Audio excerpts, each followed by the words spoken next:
Welcome to Talk Newmarket VA podcast hosted by the staff of Town of Newmarket, Virginia. I'm Chris Rinker, Chief of Police. My co-host is Amber Smoot, the Events and Marketing Director. That didn't take long already. And our special guest today, we greatly appreciate him taking time out of his busy day, is Jon Henry from Jon Henry's General Store. Welcome to Talk Newmarket VA, Jon. Howdy, howdy. It's nice to have you here. Yeah. So, we talked about this last month. We'll just get this out of the way. There will not be a December Talk Newmarket VA podcast. That is correct. That is correct. We're going to take a holiday. Yeah, we're going to take the month off and regroup a little bit on our podcast. Try to get out on a few other platforms besides YouTube. So it's probably going to take me a month to work some of that out or begin to work that out. But this is, what episode, number 9? I lost count. It's 9 or 10. I think it's 9 or 10. We're somewhere around that. Somewhere around in there. I lost count. I didn't check this morning either. So I didn't either. But it doesn't matter. So, Jon, again, welcome. Tell us a little bit about you and a lot about your store. Yeah, so my family is originally from Mount Jackson. They live behind what most people know as the Bowman Applesauce plant there.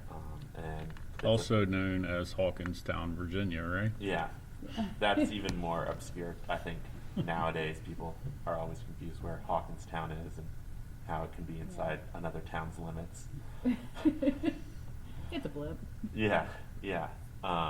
So my family's been there. It's a 5th generation farm for us now, and we started just growing a bit of everything from beets to cattle and sweet corn, pumpkins, and whatnot. And originally, we were selling a lot of that up in Northern Virginia, and we have a few restaurant clients along I-66 that we sell to through that farm, and so that's kind of been the last thing for the last almost 8 years. And back in 2017, I was able to purchase the BB&T building, or what used to be the BB&T building here in Newmarket, which is also the oldest building in town from 1802.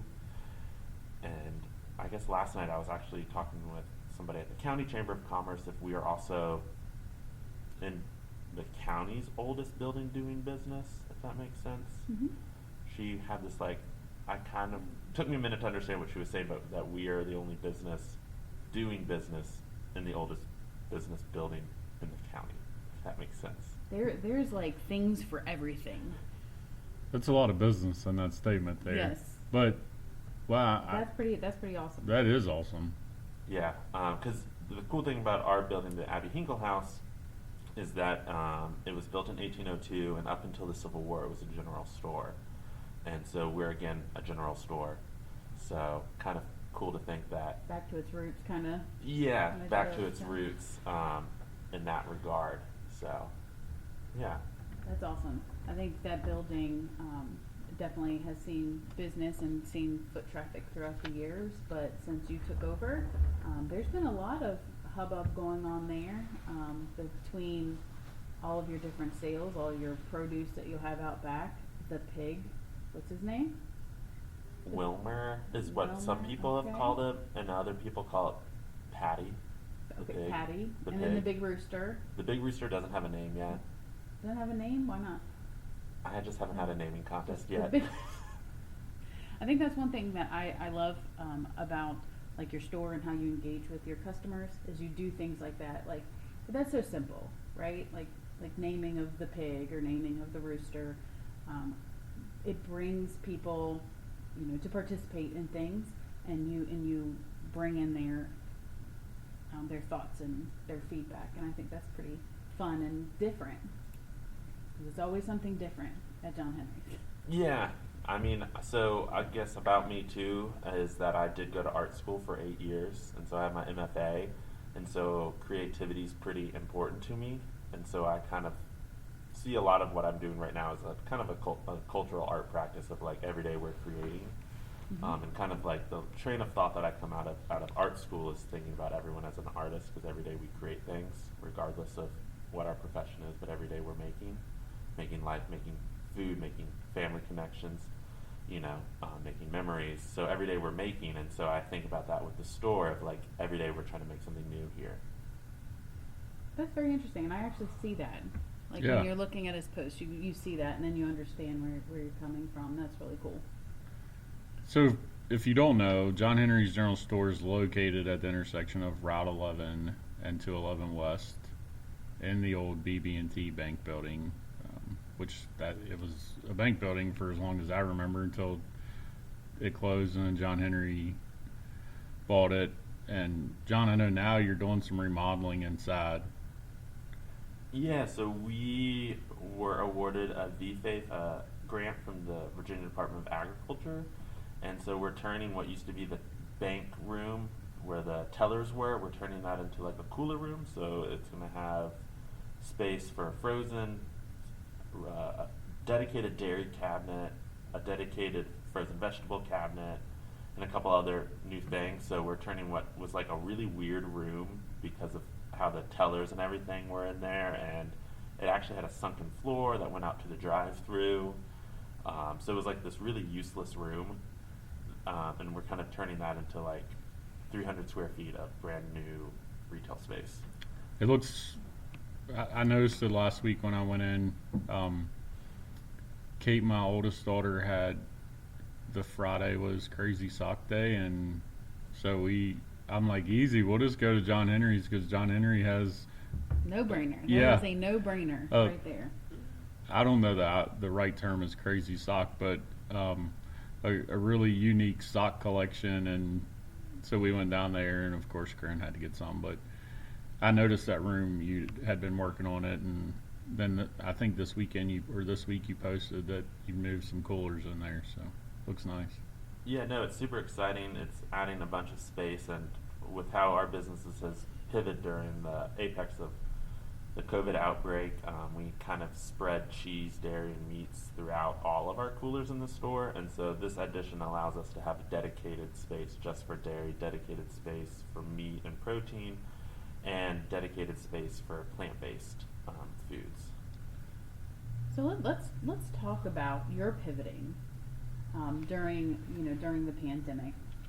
During 2020, everybody was having to learn to pivot. If you didn't know how to do that, you were learning the definition and you were figuring out how to do so to stay in business and just to stay surviving and floating. You did some very unique things throughout the year to capture more business, but not just to capture business for yourself, but really to reach out to the community and be like, I'm here for you. We're going to do what we can to make shopping experiences still fun for you and give you what you need. Can you tell us a little bit about some of the things that kind of were created and things that you were able to do? Yeah, so coming out of like the producer end of the farm stuff, we were just familiar with food safety rules from the get-go, and like having hand washing stations at the farm for before you go picking everyone's produce. And so I thought like at the store they were saying like, at the outbreak of COVID that it's done by contact. And so at both of our doors into the store, we put hand washing stations and just asked everyone to wash their hands, particularly when hand sanitizer was in shortage. And so that was super popular, and a lot of other farm markets and businesses kind of cloned what we had set up. And so that was super good. And now that there's hand sanitizer readily available, we've kind of taken that away. But also it gets pretty cold washing your hands outside in the winter months now. But so we did that kind of pivot and really pivoted towards issues of safety. And when other businesses were constricting their hours, we actually expanded our hours by 2 hours on either end of our time. From instead of being 10 to 5, we became 9 to 6. And that was really to deal with issues of crowding, because if you've ever been in our store, we're super small, square footage wise.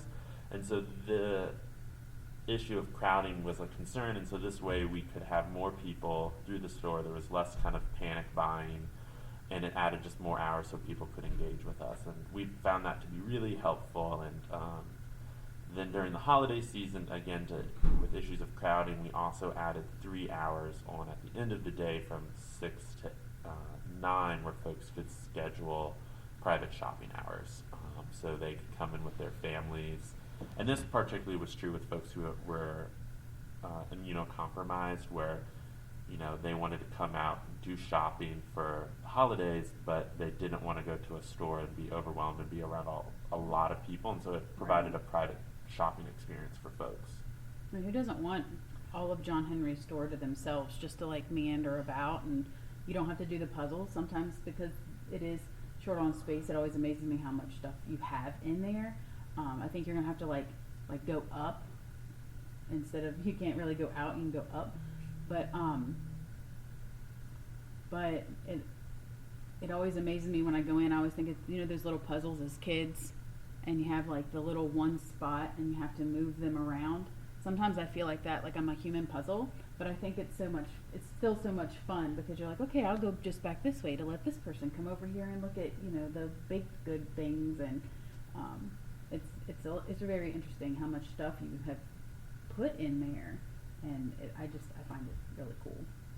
Yeah, no, we definitely are trying to maximize our cubic space and not our square space, our cubic space. You do that very well.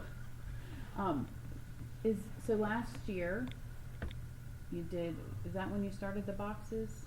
Yeah, so we started our produce box program, our food box program now, back during COVID, kind of highlighting that folks, were buying kind of the similar things, and so we started putting all of that fresh produce in a box for $20 so that it was non-contact pickup.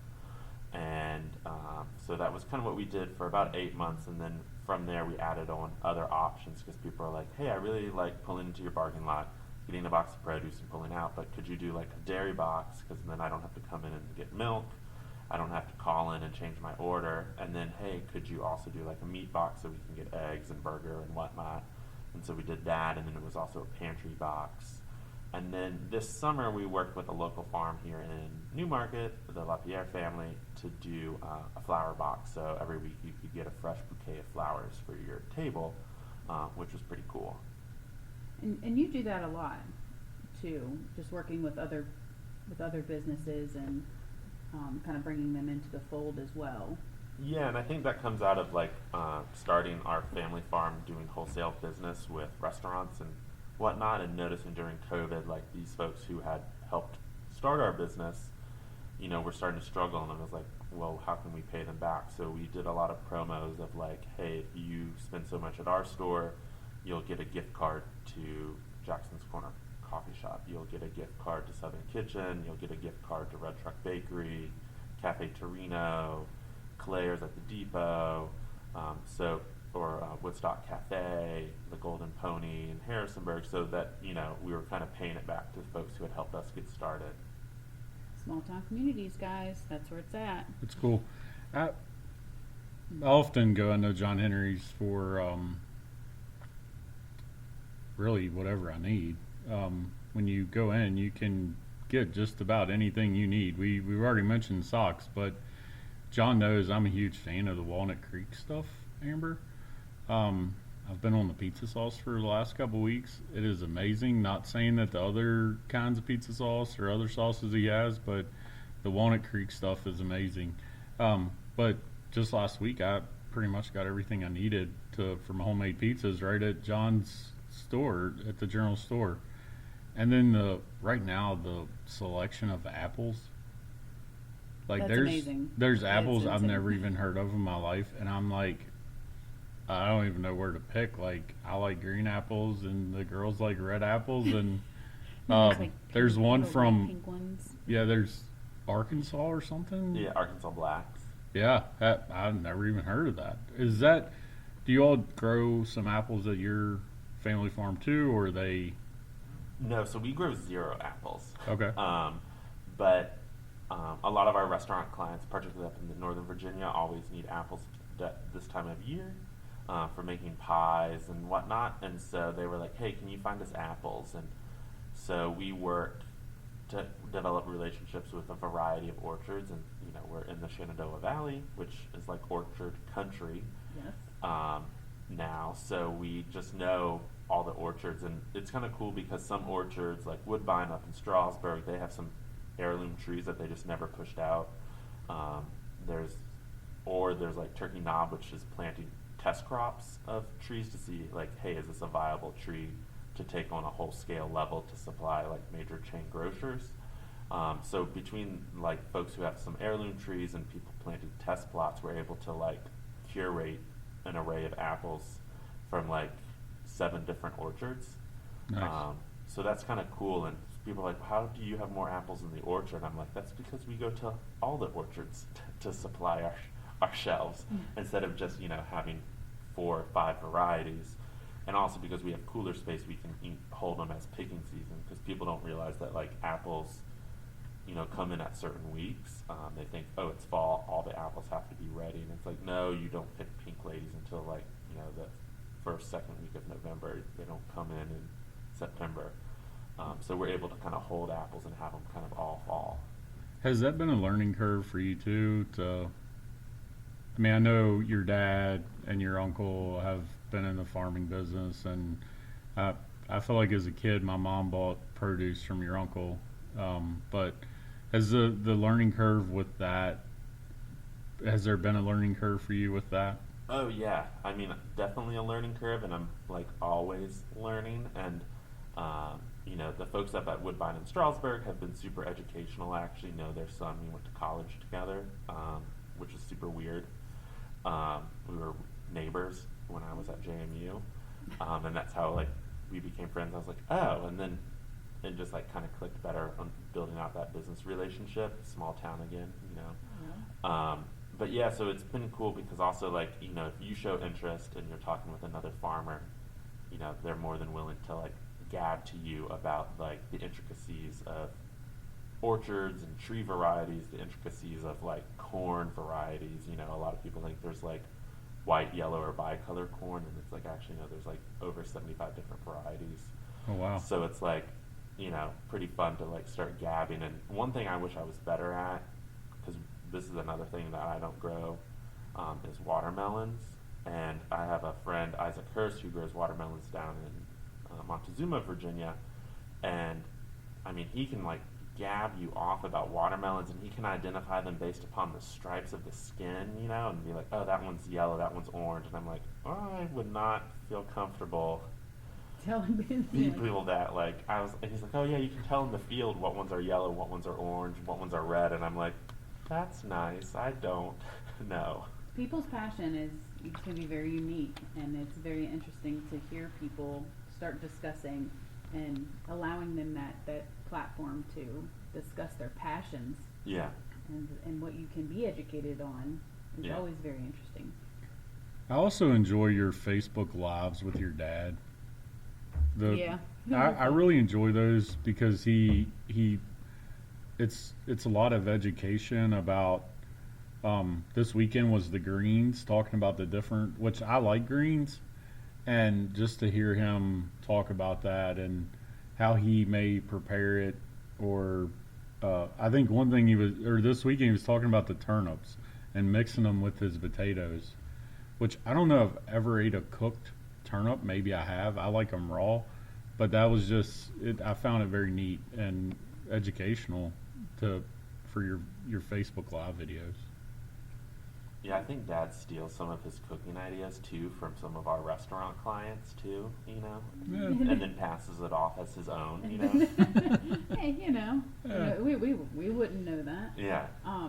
Speaking of education, so at Jon Henry's General Store, you guys pride yourself on trying to educate people in healthy ways of eating. I mean, even at Trick or Treat on Congress Street, you guys are handing out, good old broccoli and Brussels sprouts. Oh, hold on. You haven't heard this story, right? I don't think I've heard this story. No. So the night the Congress Street downtown trick or treat, I had gotten some candy and parked at the SunTrust Bank. Not Truist.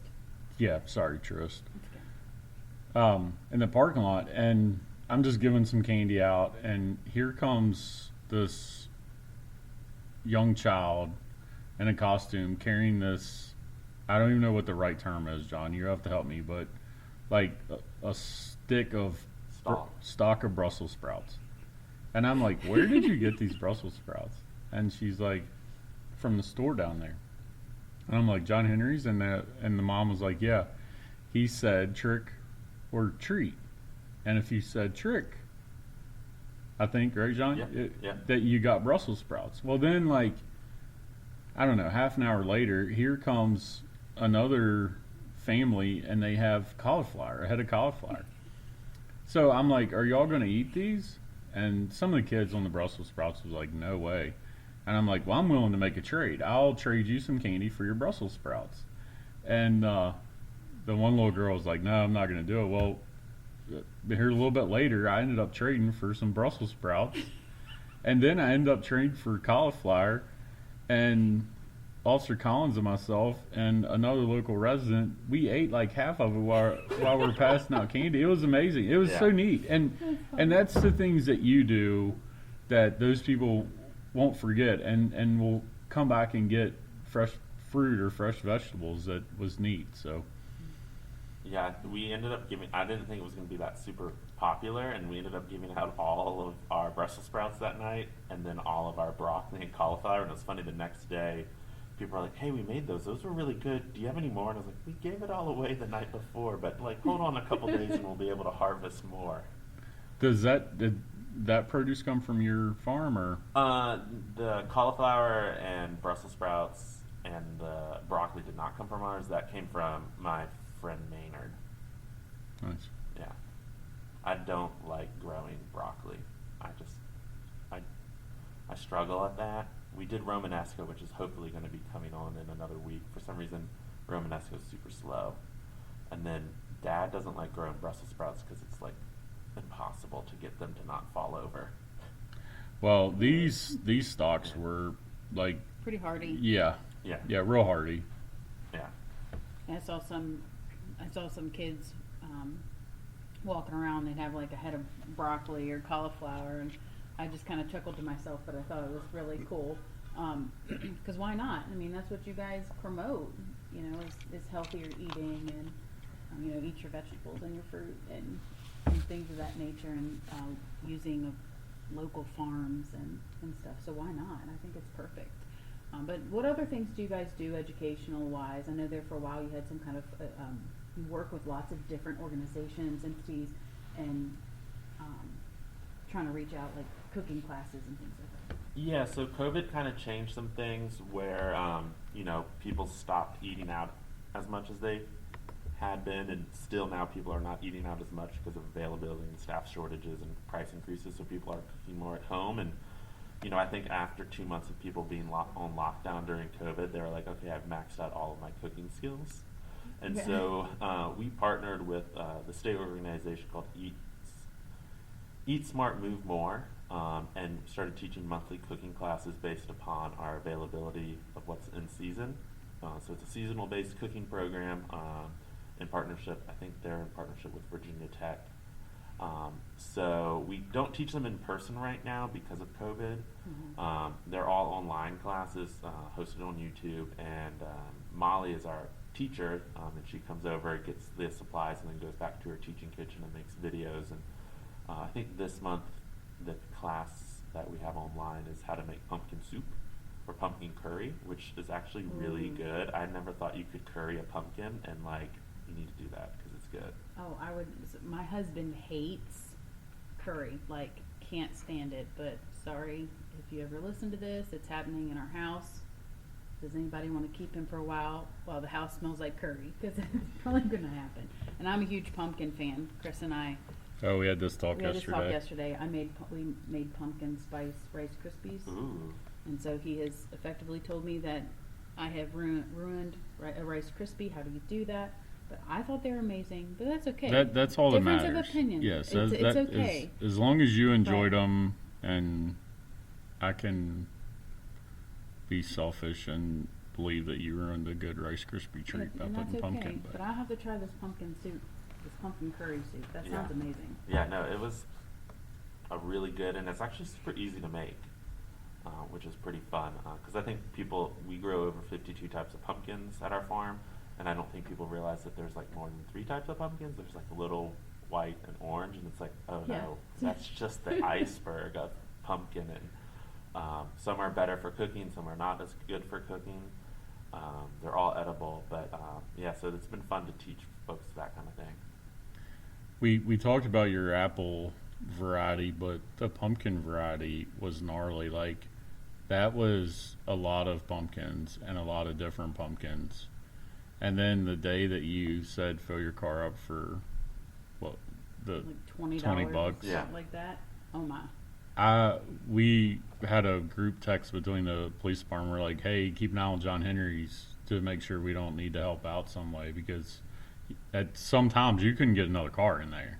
Yeah, and I think we learned that when we did our plant liquidation sale. I think the plants was fill your car for $10, and that was quite a zoo that day. And so, yeah, I wasn't sure what the pumpkin thing was going to do, but yeah, so that was kind of fun, and it was actually coming out of a project. So we also partner, speaking of education, with a lot of school programs at college levels for their business and marketing classes, and one of the programs down at Virginia Commonwealth at the Brand Center, one of their students, their suggestion was that we need to start marketing all of these weird, ridiculous sales that we'll put on as like John cents, like Gotcha. because it's like nonsense, you know. Because like we've also done like all milk a penny a gallon, or eggs a penny a dozen, you know. Fill your car for 20, you know. So trying to figure out some fun, ridiculous sales that we can move for one day, and yeah, no, it's kind of amazing too what people will do and carry, and it was pretty fun to see like little kids like carrying as many gourds as they could carry, you know, to their car. That's neat. I mean, Amber kind of touched on this, but the things you did through COVID, the things you still continue to do, there's going to bring people back. We're asking you to talk about different things you have, but as a parent of small children, the toys and the puzzles, when I go in there with my girls, they're straight to that room, and it's, hey, can we get this, or can we get that? But coming up on the holiday season, and Amber and I always talk about this, like, give Newmarket a shot for your Christmas shopping. If it's a recliner, if it's clothing, if it's gift cards and coffee, gift cards to Southern Kitchen or Kathy's or Jalisco's. If you're in a pinch and you need a gift, give Jon Henry a shot. I guarantee that he has something that someone can use in there, and you're going to find it in there. Hey, and if you need some help, his staff are amazing. They're a lot of fun to talk to. They're very, very helpful.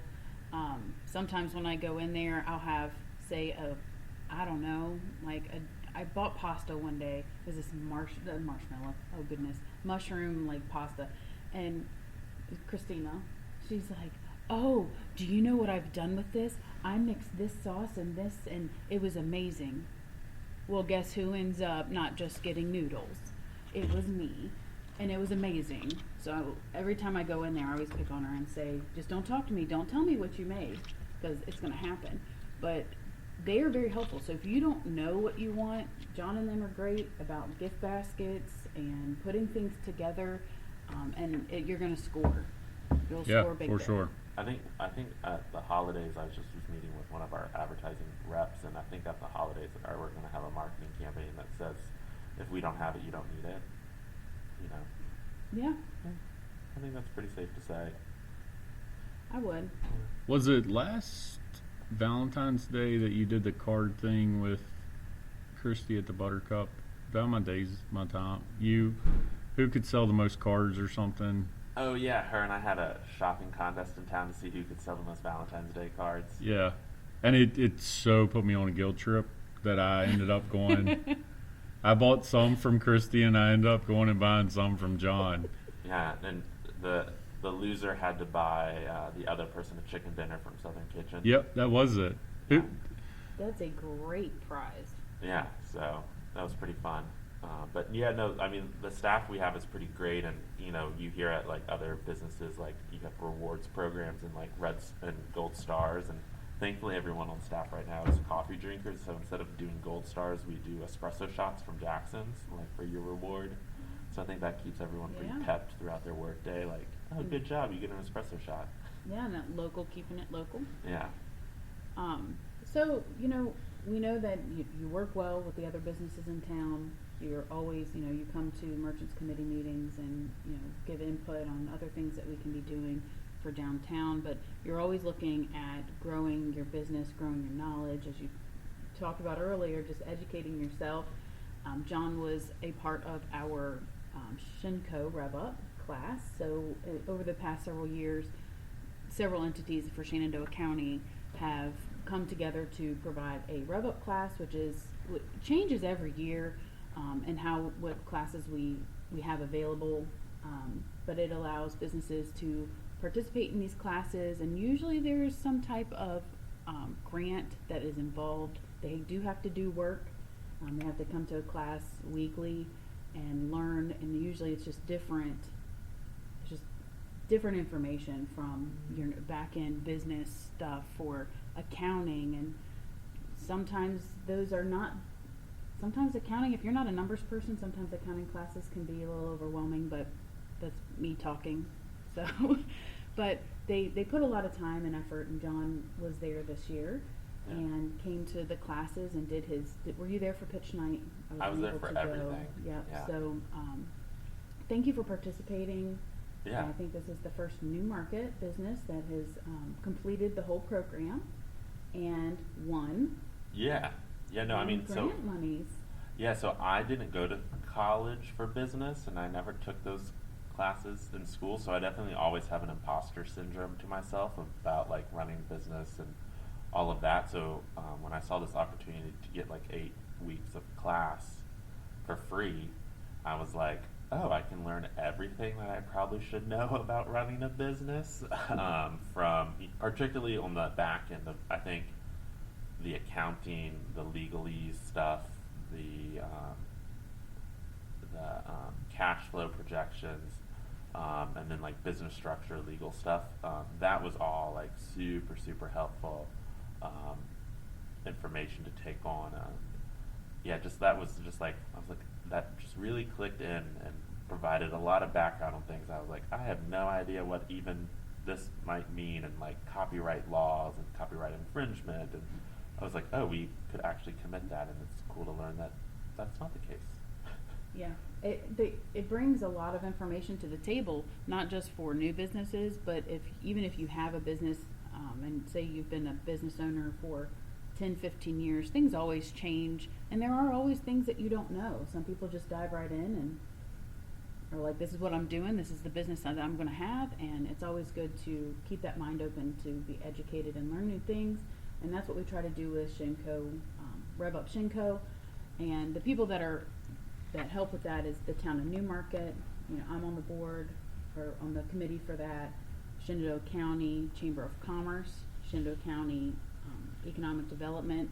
There are several people that help with that. The town of Woodstock, town of Strasburg. So there's several of us on that committee that provide it every year, and so we're so happy that Newmarket had a winner this year. So you got $4,000. Correct. Yeah, $4,000 for grant money to put into expanding of your business.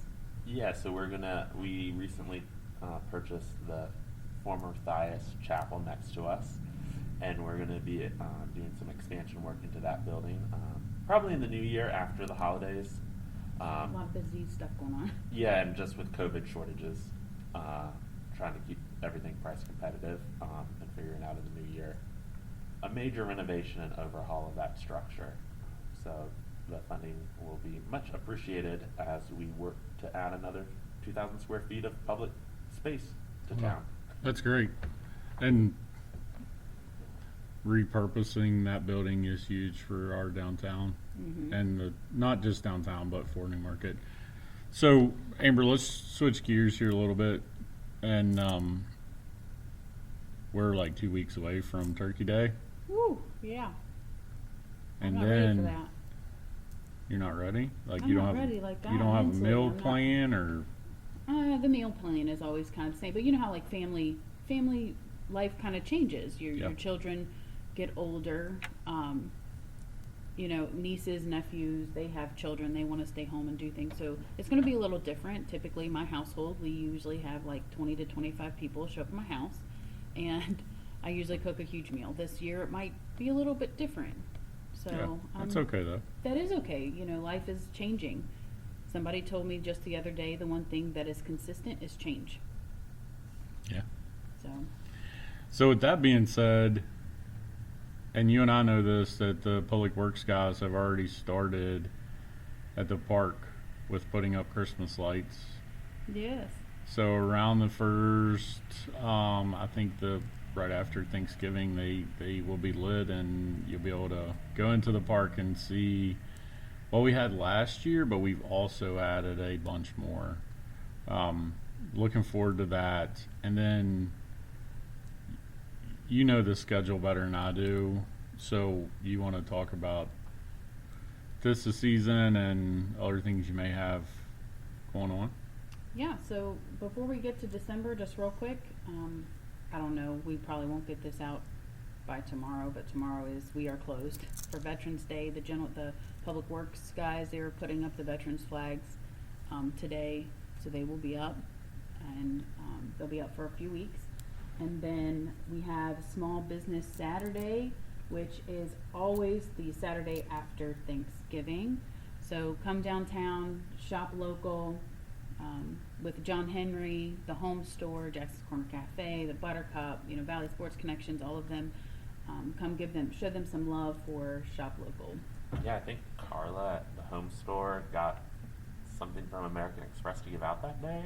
I don't know what, Yeah, but I don't just know. to tease everyone. So you got to come to figure it out. But so that's going on, and I do believe if there's any trash on the business side of things, if there's any trash differences in pickup, those will be put out there as well. So keep an eye out for any changes in that. As far as December goes, so the first Saturday we always do our 'Tis the Season activities, and that is the businesses come together. They do open houses and sales that day for the participating businesses. Sound Solutions will be downtown playing some wonderful holiday festive music, which is always fun when you're driving through town or when you're walking. I always say that when your teenager says, "Oh wow, that's really cool," you've done something worth talking about, because that usually doesn't happen.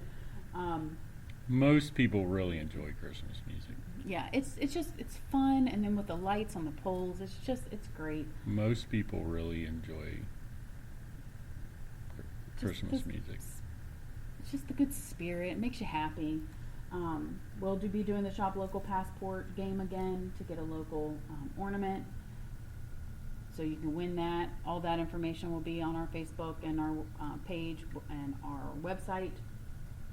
Then we also have the parade. So we are doing a Winter Wonderland drive-through parade, kind of like we did last year. It will be hosted in the New Market Community Park on December the 4th from 5 p.m. to 7 p.m. What that is the parade floats are stationary down through the park, and then all the spectators do is drive through the park. So not only are you getting the effects of the parade floats and those organizations that come out to have fun with that, but the lighting in the park, it just makes it even better. So it's a lot of fun. You get to stay warm and bundled up in your vehicle as you drive through and see. And as far as the parade goes, the link to sign up if you want to be in the parade is on our website and on Facebook as well. What else? Oh, Santa will be there. Ooh, special guest. Special guest. And you might want to watch out for the Grinch. I believe he came last year. He showed up and was being a pest, so he will probably be there again this Maybe year. the PD should look out for him. The PD should look out for him. He could be, tiptoeing around, stealing presents and all that. So I believe last year someone said he was hiding behind a tree. he was over there by the presents trying to steal them. So we've got to watch out for him. And then we also have Flashlight Candy Cane Hunt, which is December the 11th. And all the information for that is, guess where? On Facebook. On Facebook and our website as well. And I know a lot of our businesses help promote those things too. Flashlight Candy Cane Hunt, FYI, there are limited spots available. Literally limited. It is. It is limited spots available. Registration is required. I cannot say that enough. It is required. And if spots are full, then we do have a wait list in case anybody backs out. You know, they discontinued clam flavored candy canes this year. They discontinued clam flavored. I could agree with that. Yeah, we didn't get them this week on our shipment. I'm pretty sad they were discontinued. Did you try one? Yeah. What'd you think? It's pretty weird. I would not recommend getting a lot of them. That'd be great as a stocking stuffer, though, just to throw one in your in-laws' stocking or something. That would be really funny. Don't worry, guys. They are obviously they're not in stock, and he can't get them, so they will. But not be out he there. he may have something else. Yeah, I'm not planning on hiding clam flavored candy canes, but see, that's the neat stuff that you found at Jon Henry's General Store. Like seriously, like I doubt you would find anywhere else in the town of Newmarket or somewhere else, but that's neat. All right, Amber, what else? We're running out of time. Yeah. So we do have the Merry and Bright lighting contest coming again. So that will be up and running as far as signups today on our website, and I'll have it on Facebook too. And that is just where we encourage our residents, our businesses here in town and within the town limits to decorate, lighting. Definitely have some lighting so that way when people go around to vote, they can see your display. And make sure you have Christmas lights, and no porch lights and security lights do not count as festive holiday lights. But that sign-up sheet that link will be available today. nice. And we'll have a wonderful gift baskets for each category, and those baskets are, guess what's in them? Stuff from town Newmarket. Stuff from down in Newmarket. Or businesses from town Newmarket, better yet. Yep. So it'll be, stuff from Jon Henry's we did last year, Jackson's Corner. I mean, everybody pitches in, so Nice. good stuff. Maybe John can put a red light on Wilbur's nose. Or is that what it was for Wilbur? Yeah. The Wilbur's nose or something. Yeah. Decorate him. Okay. John, anything, so they can find you on Facebook, Instagram. Yeah, we are on Facebook, Instagram, Google Maps. We have a big profile there, and we have our own website. We actually found that on Google Earth, right? Yeah, somehow on Google Earth we are there too, which is super weird. I don't know how that works. We went from an aerial view. This is no joke. We went from an aerial view to click of a blue spot, and we were standing inside of John's store. Really? Yeah, and you have a website. That's awesome. Yep, website, and we're open every day, 9 to 6 in downtown Newmarket. Yep. Every day, which I love. Me too. All right, thanks for listening. Please visit the Tis the Season event on December 3rd or 4th. It's always been the 3rd to me, but the 4th. It was the first Saturday. Yeah, and then the Saturday after Thanksgiving, hit the downtown businesses, buy some gifts for your family and friends from there. But if you have any questions, you can call the town office, 540-740-3432, or better yet, just check the town's Facebook page, Instagram, website. It's going to have it all on there for sure. But if you think you're missing something, just or shoot Amber an email or call the police department. We'll do our best to help you. They'll come get me. Yeah. We'll be like, hey, Amber, do you know the answer to this? But thank you again for listening, and we'll be back in January.